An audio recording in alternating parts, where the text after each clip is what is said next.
we're all leaders in this room. We're all captains of our own ship. And the other thing we have in common, not one of us in this room is a born leader.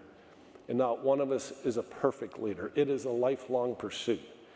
And you've worked hard to get where you are. While you're here, think about the impact that your role models have contributed to your success. And then ask yourself, am I being that role model to the people I work with, my teammates, and to my customers? My role model was a guy by the name of William Perry. And it was the summer of '94. I was stationed on a different ship in the Middle East. One afternoon, I get a call from an admiral in the Pentagon. He says, Mike, the Secretary of Defense, Dr. William Perry, is looking for a new military assistant. And he's asked each of the 4 services to provide 3 nominees. And he said, congratulations, you're one of our 3 nominees. But he said, don't get your hopes up.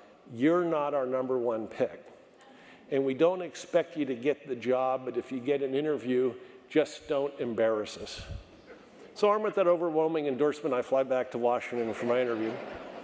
Stunned everybody by getting the job. I wasn't the smartest of the 12 candidates. I didn't have the best record. And it took me a year to get up the courage to ask the Secretary of Defense why he hired me. And he said, Mike, I didn't hire you. He said, the staff did. He said, I've been in business and government for over 40 years. He said, I can hire the smartest people. He said, that's never been a marker for my success. He says, what has been is whenever I've been able to create a team of people who will collaborate with each other and support each other and have each other's back, he said, that's why I'm successful. He said, out of the 12 candidates, you were the only one who took the time to talk to them as if they were people, and how if you got selected, how you were going to support them so that they could support me better. And when I asked the staff who they wanted to work with, they said they wanted to work with you. So while you're here, run on another question. Are you the shipmate that your fellow crew members would choose to have on the team? And I'm not talking about being liked, I'm talking about being respected. And it was William Perry who taught me how to lead. And what he taught me about leadership was you don't have to be charismatic and outgoing to be a great leader, because he wasn't. He was very soft-spoken, very introverted. Yet he led with a sense of humility.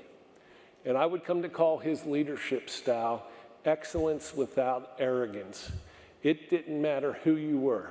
You could be a janitor in the halls of the Pentagon, or you could be the chairman of the Joint Chiefs of Staff. He treated you the same with respect and dignity. It didn't matter what your rank was. You could be a private, or you could be a general.